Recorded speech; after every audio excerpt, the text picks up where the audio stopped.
Hey everybody, welcome to Demystifying Home Studio Recording. Today I'm going to show you how to get monster guitar tracks that they would have killed to get back in the 80s and maybe even the 90s, but you can get them at home quite easily. So it starts with a guitar, and I put heavy strings. I got 56 through 11s. Pretty heavy. Sometimes I'll go 60 through 13. I just didn't have any of those on hand, so I restrung this with 56 through 11. So it starts with that. So what I'm going to do is I'm going to record just a simple rhythm, and then we'll start with that. So hit Control R, and we go.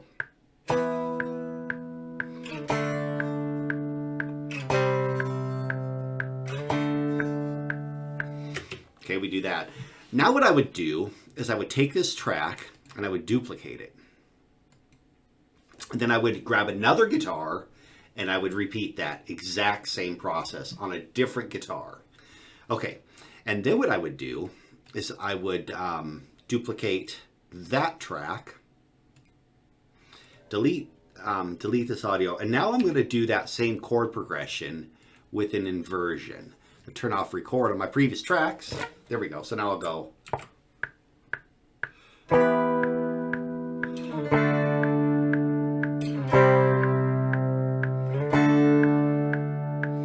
Then what I would do is I would duplicate that track.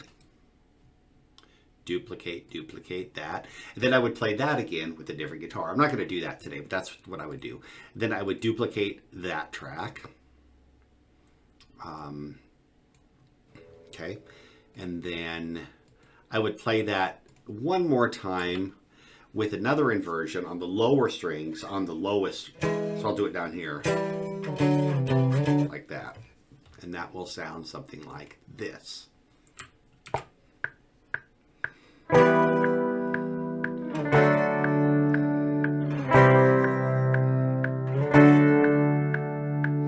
Then I would take that and duplicate that and do that on another guitar. So I'll just duplicate that. So now we have 6 guitar tracks. And then what I would do is trim up, just this is little editing stuff. If you look at this, you'll notice that almost every one of these starts just before the beat. So what I will do is I will grab all of these and I will turn off the magnet and I will trim these right up to where I get my first inclination of sound. And something cool about Reaper is it doesn't automatically fades in on everything. It's got off. You could turn that off too, but I don't know why you would want to. So now we have something that sounds like this. It's pretty amazing.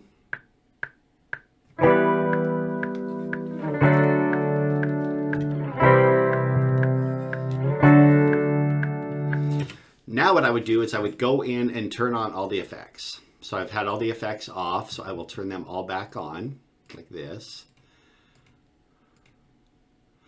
And then I would go down here for each guitar. I would change the amp a little bit, and then I would I'll pan everything a little bit opposite. You won't really be able to hear this. Pans are right here. So pan. Anyway, I'll go through, do that again. I saw my faders in my other monitor moving. I was like, whoops. I do that. I don't know why I do that all the time. They're just 2 big round knobs that look the same. So now they're panned. And now with the effects on, I'm also going to bring my, well, let's just listen to it like this.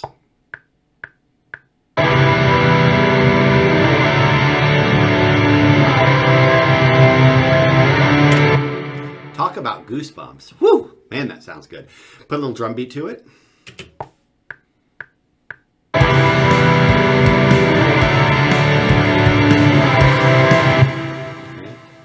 Then what I could do is, well, that's about it. That's kind of a good start to kind of how you get these monster tracks. A lot of times when I'm editing, I like to turn that magnet on and off. But I will split this, and I kind of like to hear a loop Let's duplicate it. Oops, duplicate this. That'll give me enough time to kind of mix this. So I'll just...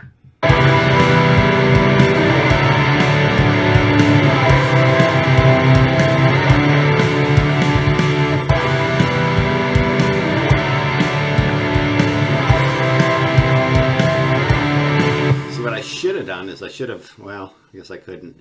I left a little gap in there. It's kind of careless with my timing. But anyway, that is how you get monster guitar tracks. So you have to record the main part twice on 2 different guitars, tweak it a little bit, do the main part again in a chord inversion on 2 different guitars, do a third part with a different inversion on 2 different guitars, and you end up with amazing monster guitar tracks.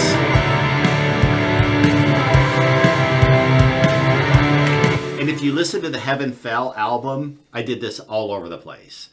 So basically you may be listening to the main rhythm, but you're really listening to that. You're listening to 4 or 6 tracks of that rhythm. And it can be a lot of work, especially kind of depending on how you're playing the tracks. Like these were real simple, just strummed chords. But if you got, if you're doing, a lot of that heavy metal rhythm stuff, it can be really tricky. But the end result will blow your mind. So anyway, that's how you get monster guitar tracks. Everybody have a great day.